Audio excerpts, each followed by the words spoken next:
શાંતિ 20/4/2025 આજના વ્યક્ત બાપ દાદાના મધુર મહાવાક્ય. રિવાઇઝ ડેટ છે 18/1/2005. સેકન્ડમાં દેહભાનથી મુક્ત થઈ જીવન મુક્ત સ્થિતિનો અનુભવ કરો અને માસ્ટર મુક્તિ જીવન મુક્તિ દાતા બનો. આજે બાપ દાદા ચારેય તરફના લકી અને લવલી બાળકોને જોઈ રહ્યા છે. દરેક બાળક સ્નેહમાં સમાયેલા છે. આ પરમાત્મા સ્નેહ અલૌકિક સ્નેહ છે. આ સ્નેહે જ બાળકોને બાપના બનાવ્યા છે. સ્નેહે જ સહજ વિજયી બનાવ્યા છે. આજે અમૃત વેલાથી ચારેય તરફના દરેક બાળકોના પોતાના સ્નેહની માળા બાળકોએ બાપને પહેરાવી. કારણ કે દરેક બાળક જાણે છે કે આ પરમાત્મા સ્નેહ શુંથી શું બનાવી દે છે. સ્નેહની અનુભૂતિ અનેક પરમાત્મા ખજાનાના માલિક બનાવવા વાળી છે. અને સર્વ પરમાત્મા ખજાનાઓની ગોલ્ડન ચાવી બાપે બધા બાળકોને આપી છે. જાણો છો ને તે ગોલ્ડન ચાબી કઈ છે? એ ગોલ્ડન ચાબી છે મારા બાબા. મારા બાબા કહ્યું અને સર્વ ખજાનોના અધિકારી બની ગયા. સર્વ પ્રાપ્તિઓના અધિકારથી સંપન્ન બની ગયા. સર્વ શક્તિઓથી સમર્થ બની ગયા. માસ્ટર સર્વશક્તિવાન આત્માઓ બની ગયા. એવા સંપન્ન આત્માઓના દિલથી કયું ગીત નીકળશે? અપ્રાપ્ત નહીં કોઈ વસ્તુ અમારા બ્રાહ્મણોના ખજાનામાં. આજના દિવસને સ્મૃતિ દિવસ કહો છો. આજે બધા બાળકોને વિશેષ આદિદેવ બ્રહ્મા બાપ વધારે સ્મૃતિમાં આવી રહ્યા છે. બ્રહ્મા બાપ આ બ્રાહ્મણ બાળકોને જોઈને હર્ષિત થાય છે. કેમ? દરેક બ્રાહ્મણ બાળક કોટોમાં કોઈ ભાગ્યવાન બાળક છે. પોતાના ભાગ્યને જાણો છો ને? બાપ દાદા દરેક બાળકના મસ્તકમાં ચમકતો ભાગ્યનો સિતારો જોઈ હર્ષિત થાય છે. આજના સ્મૃતિ દિવસમાં વિશેષ બાપ દાદાએ વિશ્વ સેવાની જવાબદારીનો તાજ બાળકોને અર્પણ કર્યો. 18 જાન્યુઆરીએ બાબાએ બધી જવાબદારી બાળકોને આપી. તો આ સ્મૃતિ દિવસ આ બાળકોના રાજ્ય તિલકનો દિવસ છે. બાળકોને વિશેષ સાકાર રૂપમાં વિલ કરવાનો દિવસ છે. સન શોઝ ફાધર આ કહેવતને સાકાર કરવાનો દિવસ છે. બાળકો બાપનો નામ રોશન કરશે, શો કરશે. એ દિવસ છે. બાપ દાદા બાળકોને ના નિમિત્ત બનીને નિસ્વાર્થ વિશ્વ સેવાને જોઈ ખુશ થાય છે. બાપ દાદા કરાવનહાર થઈ કરનહાર બાળકોને દરેક કદમમાં જોઈને બાળકોના દરેક કદમને જોઈને ખુશ થાય છે. કારણ કે સેવાની સફળતાનો વિશેષ આધાર જ છે. કરાવનહાર બાપ મુજ કરનહાર આત્મા દ્વારા કરાવી રહ્યા છે. હું આત્મા નિમિત્ત છું. કારણ કે નિમિત્ત ભાવથી નિર્માણ સ્થિતિ સ્વતઃ થઈ જાય છે. હું પણ જે દેહ ભાનમાં લાવે છે તે સ્વત જ નિર્માણ ભાવથી સમાપ્ત થઈ જાય છે. આ બ્રાહ્મણ જીવનમાં સૌથી વધારે વિઘ્નરૂપ બને છે તો દેહ ભાનનું હું પણ. કરાવનહાર કરાવી રહ્યા છે. હું નિમિત્ત કરનહાર બની કરી રહી છું. તો સહજ દેહ અભિમાન મુક્ત બની જાઓ છો અને જીવન મુક્તિનો મજાનો અનુભવ કરે છે. ભવિષ્યમાં જીવન મુક્તિ તો પ્રાપ્ત થવાની છે, પરંતુ આ સંગમ યુગ પર જીવન મુક્તિનો અલૌકિક આનંદ વધારે જ અલૌકિક છે. જેમ બ્રહ્મા બાપને જોયા, કર્મ કરતા કર્મના બંધનથી ન્યારા, જીવનમાં હોવા છતાં કમળ પુષ્પ સમાન ન્યારા અને પ્યારા. આટલા મોટા પરિવારની જવાબદારી, જીવનની જવાબદારી, યોગી બનવાની જવાબદારી, ફરિશ્તાથી દેવતા બનવાની જવાબદારી હોવા છતાં પણ બેફિકર બાદશાહ, કોઈ ચિંતા નહીં. એને જ જીવન મુક્ત સ્થિતિ કહેવામાં આવે છે. એટલે ભક્તિ માર્ગમાં પણ બ્રહ્માના આસનને કમળ પુષ્પ બતાવે છે. બ્રહ્માનું આસન કમળ પુષ્પ હોય છે, કમળ આસન ધારી બતાવે છે. તો તમે બધા બાળકોને પણ સંગમયુગ પર જ જીવન મુક્તિનો અનુભવ કરવાનો જ છે. બાપ દાદાથી મુક્તિ, જીવન મુક્તિનો વારસો આ સમયે જ પ્રાપ્ત થવાનો છે. આ સમય જ માસ્ટર મુક્તિ, જીવન મુક્તિ દાતા બનવાનું છે. બન્યા છીએ અને બનવાનું છે. મુક્તિ, જીવન મુક્તિના માસ્ટર દાતા બનવાની વિધિ છે. સેકન્ડમાં દેહભાન મુક્ત બની જાઓ. આ અભ્યાસની અત્યારે આવશ્યકતા છે.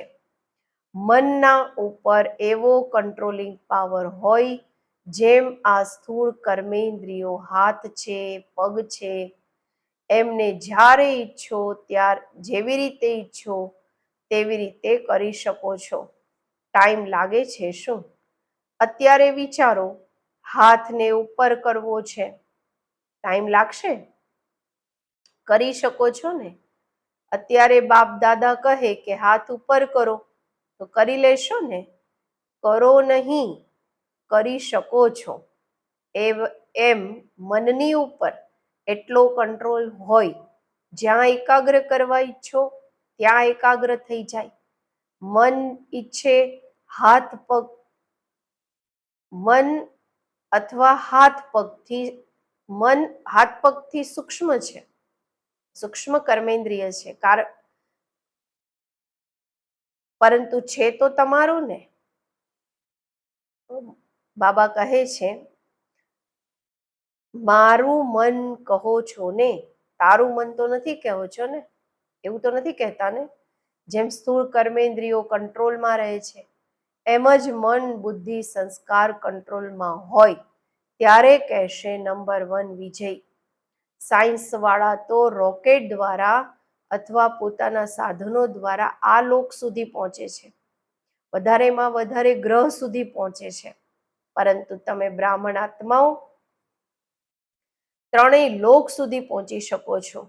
સેકન્ડમાં સૂક્ષ્મ લોક, નિરાકારી લોક અને સ્થૂળમાં મધુબન સુધી તો પહોંચી શકો છો ને. જો મનને ઓર્ડર કરો મધુબનમાં પહોંચવાનું છે, તો સેકન્ડમાં પહોંચી શકો છો. તનથી નહીં, મનથી ઓર્ડર કરો. સૂક્ષ્મ વતન જવાનું છે, નિરાકારી વતનમાં જવાનું છે, તો ત્રણેય લોકોમાં જ્યારે ચાહો મનને પહોંચાડી શકો છો. છે પ્રેક્ટિસ. અત્યારે અભ્યાસની આવશ્યકતા વધારે છે. બાપ દાદાએ જોયું છે, અભ્યાસ તો કરો છો, પરંતુ જ્યારે ઈચ્છો, જેટલો સમય ઈચ્છો, એકાગ્ર થઈ જાઓ, અચલ થઈ જાઓ, હલચલમાં નહીં આવો, એના ઉપર વધારે અટેન્શન. જે ગાયન છે, મન જીત જગત જીત. હમણાં હવે ક્યારેક મન ધોખો પણ આપી દે છે. તો બાપ દાદા આજના સમર્થ દિવસ પર આ સમર્થી વિશેષ અટેન્શનમાં આપી રહ્યા છે. હે સ્વરાજ્ય અધિકારી બાળકો, હવે આ વિશેષ અભ્યાસને ચાલતા ફરતા ચેક કરો. કારણ કે સમય પ્રમાણે હવે અચાનકનો ખેલ ખૂબ જોશો. એના માટે એકાગ્રતાની શક્તિ આવશ્યક છે. એકાગ્રતાની શક્તિથી દ્રઢતાની શક્તિ પણ સહજ આવી જાય છે અને દ્રઢતા સફળતા સ્વત જ પ્રાપ્ત કરાવે છે. તો વિશેષ સમર્થ દિવસ પર આ સમર્થીનો અભ્યાસ વિશેષ અટેન્શનમાં રાખો. એટલે ભક્તિ માર્ગમાં પણ કહે છે, મનના હારે હાર, મનના જીતે જીત. તો જ્યારે મારું મન કહો છો, તો મારાના માલિક બની શક્તિઓની લગામથી વિજય પ્રાપ્ત કરો. આ નવા વર્ષમાં આ હોમવર્ક પર વિશેષ અટેન્શન. એને જ કહેવામાં આવે છે યોગી તો છો, પરંતુ હવે પ્રયોગી બનો. બાકી આજના દિવસની સ્નેહની રૂરિહાન, સ્નેહના ઉલ્હના અને સમાન બનવાના ઉમંગ ઉત્સાહ, ત્રણેય પ્રકારની રૂરિહાન બાપ દાદાની પાસે પહોંચી છે. ચારેય તરફના બાળકોની સ્નેહભરી યાદો, સ્નેહભરો પ્યાર બાપ દાદાની પાસે પહોંચ્યો. પત્ર પણ પહોંચ્યા તો રૂરિહાન પણ પહોંચી, સંદેશ પણ પહોંચ્યા. બાપ દાદાએ બાળકોનો સ્નેહ સ્વીકાર કર્યો. દિલથી સ્નેહ, દિલથી રિટર્નમાં યાદ પ્યાર પણ આપ્યા, દિલની દુઆઓ પણ આપી. એક એકનું નામ તો નથી લઈ શકતા ને, ઘણા છે. પરંતુ ખૂણે ખૂણેથી, ગામ ગામથી, શહેર શહેરથી, બધી તરફના બાળકોને, બાંધેલાઓને, બાંધેલીઓને, વિલાપ કરવા વાળાઓને, બધાનો યાદ પ્યાર પહોંચ્યા. હવે બાપ દાદા આજ કહેશે, સ્નેહના રિટર્નમાં હવે પોતાની જાતને ટર્ન કરો, પરિવર્તન કરો. હવે સ્ટેજ પર પોતાનું સંપન્ન સ્વરૂપ પ્રત્યક્ષ કરો. તમારી સંપન્નતાથી દુઃખ અને અશાંતિની સમાપ્તિ થવાની છે. અત્યારે પોતાના ભાઈ બહેનોને વધારે દુઃખ જોવા નહીં દો. આ દુઃખ શાંતિથી મુક્તિ અપાવો. ખૂબ ભયભીત છે.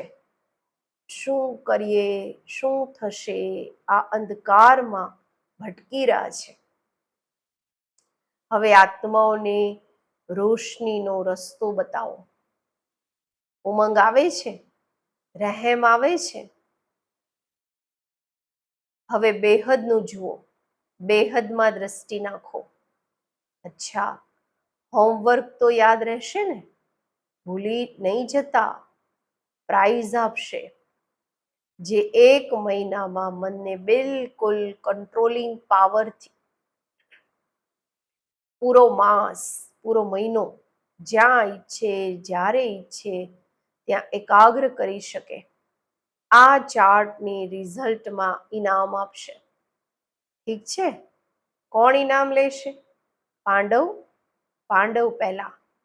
મુબારક હો પાંડવોને અને શક્તિઓ A1. પાંડવ નંબર 1 તો શક્તિઓ A1. શક્તિઓ A1 નહીં હશે તો પાંડવ A1. શક્તિઓ નહીં થાય તો પાંડવો. હવે થોડી રફતારને, ગતિને તેજ કરો, તીવ્ર કરો. આરામવાળી નહીં, તીવ્ર ગતિથી જ આત્માઓના દુઃખ દર્દ સમાપ્ત થશે. રહેમની છત્રછાયા આત્માઓના ઉપર નાખો. અચ્છા, ડબલ વિદેશી ભાઈ બહેનોથી બાબા મળી રહ્યા છે. ડબલ વિદેશી બાપ દાદા કહે છે, ડબલ વિદેશી અર્થાત ડબલ પુરુષાર્થમાં આગળ વધવા વાળા.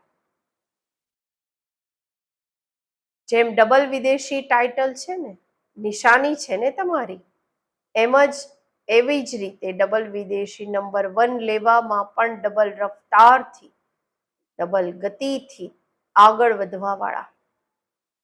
સારું છે. દરેક ગ્રુપમાં બાપ દાદા ડબલ વિદેશીઓને જોઈને ખુશ થાય છે. કારણ કે ભારતવાસી તમને બધાને જોઈને ખુશ થાય છે. બાપ દાદા પણ વિશ્વ કલ્યાણકારી ટાઇટલને જોઈને ખુશ થાય છે. હવે ડબલ વિદેશી શું પ્લાન બનાવી રહ્યા છો? બાપ દાદાને ખુશી થઈ. આફ્રિકા વાળા તીવ્ર પુરુષાર્થ કરી રહ્યા છે, તો તમે બધા પણ આસપાસના જે તમારા ભાઈ બહેન રહી ગયા છે એમને સંદેશ આપવાનો ઉમંગ ઉત્સાહ રાખો. ઉલહનો નહીં રહી જાય, એમનો ઉલહનો ના આવે. વૃદ્ધિ થઈ રહી છે, વધારે થતી પણ રહેશે, પરંતુ હવે ઉલહનો પૂરો કરવાનો છે. આ વિશેષતા તો ડબલ વિદેશીઓની સંભળાવીએ જ છીએ કે ભોળા બાપને રાજી કરવાના જે સાધન છે, કયું છે ભોળાનાથને રાજી કરવાનું સાધન? સાચા દિલ પર સાહેબ રાજી. તે ડબલ વિદેશીઓની વિશેષતા છે. બાપને રાજી કરવા ખૂબ મોટી હોશિયારીથી આવડે છે. સાચું દિલ બાપને કેમ પ્રિય લાગે છે? કારણ કે બાપને કહેવાય જ છે સત્ય. ગોડ ઇઝ ટ્રુથ કહે છે ને, તો બાપ દાદાને સાફ દિલ, સાચી દિલ વાળા ખૂબ પ્રિય છે. એવું છે ને, સાફ દિલ છે, સાચી દિલ છે. સત્યતા જ બ્રાહ્મણ જીવનની મહાનતા છે. એટલે ડબલ વિદેશીઓને બાપ દાદા સદા યાદ કરે છે.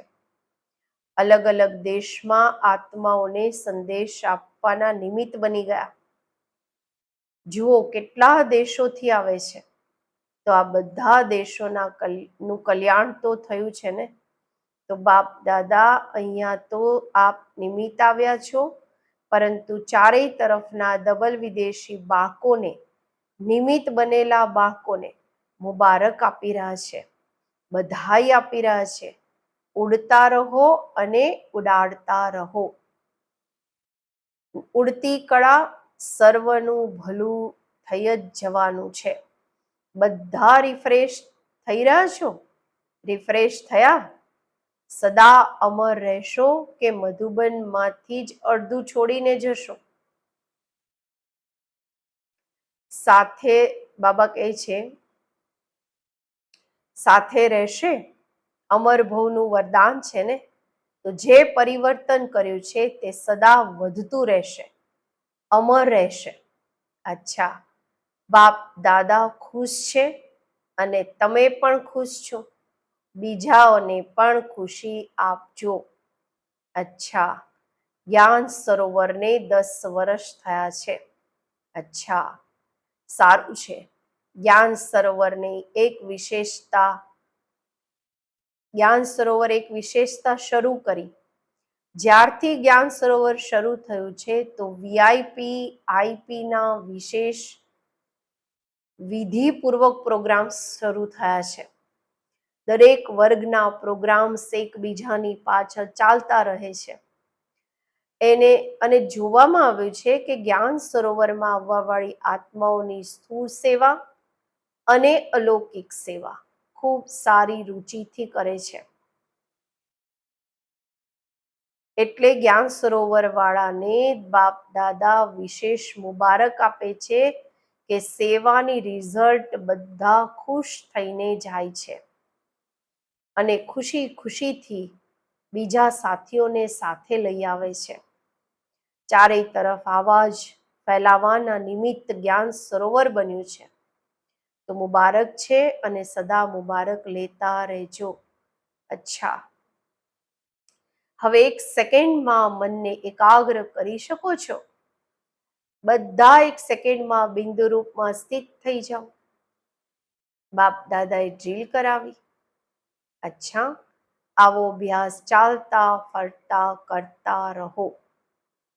ચારેય તરફના સ્નેહી લવલીન આત્માઓને સદા રહેમદિલ બની દરેક આત્માને દુઃખ શાંતિથી મુક્ત કરવા વાળી શ્રેષ્ઠ આત્માઓને સદા પોતાના મન બુદ્ધિ સંસ્કારને કંટ્રોલિંગ પાવર દ્વારા કંટ્રોલમાં રાખવાવાળા મહાવીર આત્માઓને, સદા સંગમ યુગના જીવન મુક્ત સ્થિતિનો અનુભવ કરવાવાળા બાપ સમાન આત્માઓને, બાપ દાદાના પદમ ગુણા યાદ પ્યાર અને નમસ્તે. આજનું વરદાન બધાને ઠેકાણું આપવા વાળા રહેમદિલ બાપના બાળકો રહેમદિલ ભવ. રહેમદિલ બાપના રહેમદિલ બાળકો કોઈને પણ ભિખારીના રૂપમાં જોશે તો એને રહેમ આવશે કે આ આત્માને પણ ઠેકાણું મળી જાય, આમનું પણ કલ્યાણ થઈ જાય. એમના સંપર્કમાં જે પણ આવશે એને બાપનો પરિચય જરૂર આપશે. જેમ કોઈ ઘરમાં આવે છે તો પહેલા એને પાણી પૂછવામાં આવે છે, એમ જ ચાલી જાય તો ખરાબ સમજે છે. એમ જ જે પણ સંપર્કમાં આવે છે એમને બાપનો પરિચયનું પાણી જરૂર પૂછો. અર્થાત દાતાના બાળકો દાતા બનીને કંઈ નહીં ને કંઈક આપો, જેથી એમને પણ ઠેકાણું મળી જશે. સ્લોગન છે, યથાર્થ વૈરાગ્ય વૃત્તિનું સહજ અર્થ છે, જેટલા ન્યારા એટલા પ્યારા. અવ્યક્ત ઇશારા છે, કમ્બાઇન્ડ રૂપની સ્મૃતિથી સદા વિજયી બનો. હું અને મારા બાબા આ સ્મૃતિમાં કમ્બાઇન્ડ રહો તો માયા જીત બની જશો. કરણ કરાવનહાર આ શબ્દમાં બાપ અને બાળકો બંને કમ્બાઇન્ડ છે. હાથ બાળકોના અને કામ બાપનું. હાથ વધારવાનો ગોલ્ડન ચાન્સ બાળકોને જ મળે છે, પરંતુ અનુભવ થાય છે કે કરાવવા વાળા કરાવી રહ્યા છે, નિમિત્ત બનાવીને ચલાવી રહ્યા છે. આ અવાજ સદા મનથી નીકળવાનો છે. ઓમ શાંતિ.